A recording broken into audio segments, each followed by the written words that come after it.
Some people were saying I'm a little bit crazy when I predicted that BYD would overtake Panasonic. Fair enough. Panasonic is Tesla's main battery supplier. But, well, it's just happened. Hello, my friends, and welcome to the channel. I'm the Electric Viking.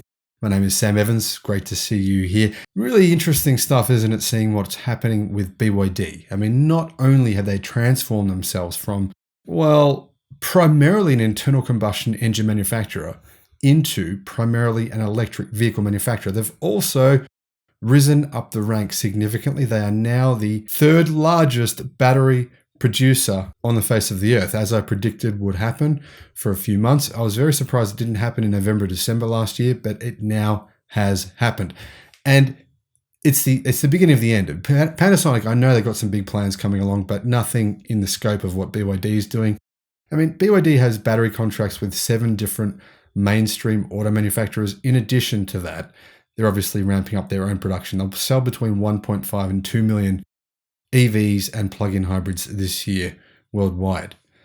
Plus, they're currently building a battery gigafactory, which will be one of, if not the largest battery gigafactory in the world, which will have 100 gigawatt hours of LFP production by the end of this year.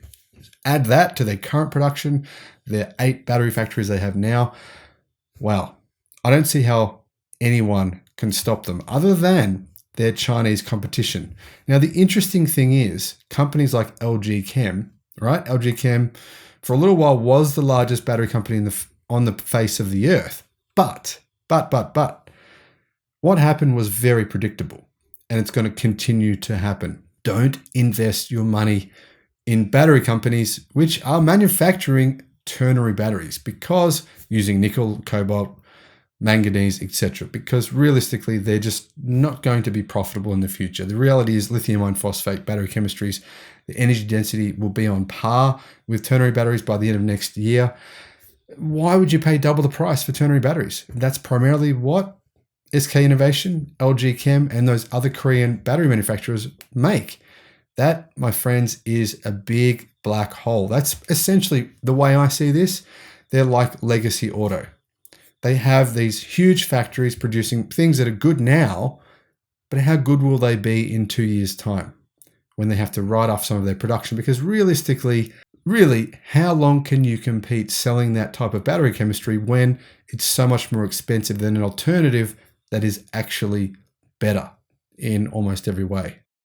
And this is one of the key reasons why I invested in BYD a while ago and why I've been telling you to invest in BYD, because people may try to make this argument, and they do all the time everywhere. They try to say, well, Tesla's just a car company. I mean, look at their valuation. Their valuation makes them worth more than the 10 largest car companies on the face of the planet Earth. And, well, they think they have a point. I don't. They think they do. But you cannot say that about BYD. You cannot. They're the 3rd largest battery company on the face of the planet Earth, right? They're making, obviously they're a big car company, but in addition to that, don't forget, they make semiconductor chips. They don't just sell them to themselves, they sell them to others. They're one of the largest mobile phone manufacturers on the earth as well. Now let's have a look at who the battery winners and losers were over the first 2 months of this year. Now that we have those numbers in, we know what happened this year, and we can see a trend emerging. CATL, obviously the largest manufacturer in the world of lithium iron phosphate batteries. And this gap will increase, in my view. Sounds insane because, I mean, how can they keep market share and increase market share when all these competitors are coming in? Well, the way they can do that is simply by deploying their advanced battery manufacturing technology. Sodium batteries, they're working on those. They are hugely important. Sodium, there's so much salt on the earth, right? There's so much sodium on the face of the planet Earth that sodium batteries are clearly one of the solutions, one of the things the world needs.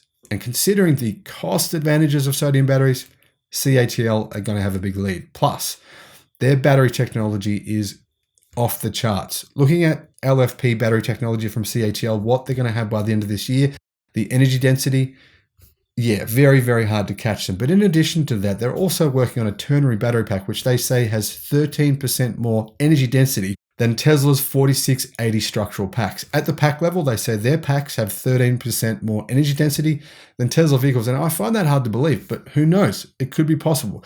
Even if it's on par, that's still saying, wow, CATL, amazing stuff, right? Now, first 2 months of the year, CATL was the world's largest. BYD beat Panasonic to rise up to third place. And over January and February, global battery shipments were 53.5 gigawatt hours. That's an increase of 100% from the previous year. We're seeing this every year, right? Crazy. Business Korea said on Friday, citing data released by market research firm SNE Research on March 31st, that CATL delivered 18.4 gigawatt hours of batteries in January and February, giving them 34.4% market share of the world's global battery market. LG Energy Solutions, LG Chem, basically they're a big petrochemical company.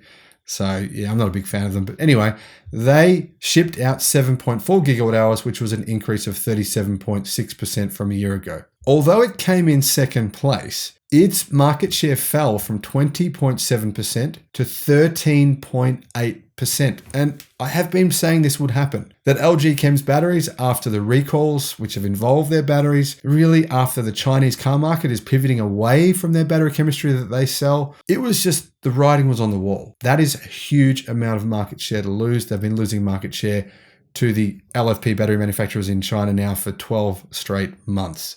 BYD, their market share rose to 12%, them in third, and Panasonic had a market share of 10.8%. SK On increased their shipment from 1.5 gigawatt hours last January and February to 3.5 gigawatt hours this January, February. They are Ford's battery partner in the US, and their market share increased from 5% to 6.5%. In China, CATL's battery deployments in February were 6.6 gigawatt hours. That means they had 48% of the market in China, but that's just for January and February. We don't have data yet for March. In February, BYD delivered around 3 gigawatt hours of batteries with a market share of 21.3%.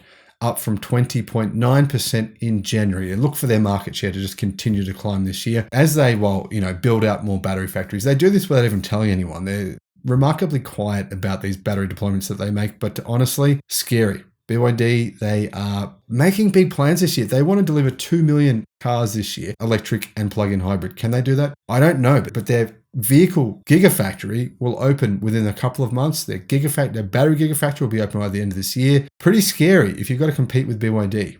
Now you can see why I predicted that Tesla and BYD would be the two largest automotive companies on the face of the earth by 2030. Massive disruptions happening. Don't invest in legacy auto. If you do, well, you're risking your money. It's that simple. It's like investing in Nokia right before all the smartphones came along. Not the right time. Anyway, that's just my advice. Let me know in the comment section below what you think. Have a great day. Bye-bye.